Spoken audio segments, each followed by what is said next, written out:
I was talking to a friend who's going through a divorce today about radical ownership. I've been through a divorce and I've lived what that process is like, and it was messy. He's also going through what seems to be a pretty messy divorce. And there were situations that were happening between him and his ex, and he had made some mistakes. He had made some choices that he didn't respond the way he should have responded. And in that, he came to some friends and shared with radical ownership that I messed up. I made a mistake. I said this, I said this, I said this. But one of the things that we do sometimes is when we take radical ownership, we also shoot just as much back in the opposite direction. So Galatians 6-7 says, "Do not be misled. You cannot mock the justice of God. You will always harvest what you plant."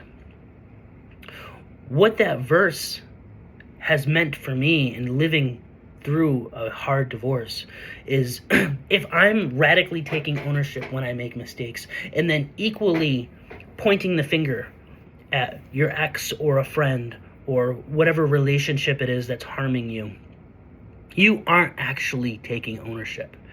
It doesn't mean that you can't ever point out the truth when it's relevant, but oftentimes what we're doing is we're taking radical ownership when the thing that we do is realized within us, and then we place just as much blame back on the person who created that or triggered us.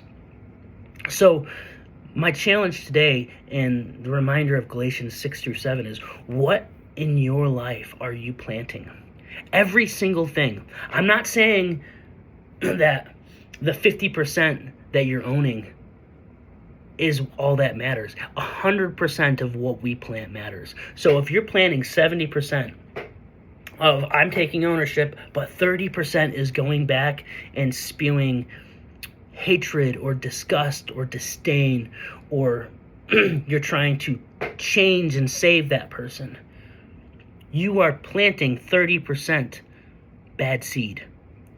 So my challenge to you today is do an inventory on a relationship that's difficult. And next time something comes up and you're triggered, or you want to spit back what may be true, ask yourself, what kind of seed would this be planting?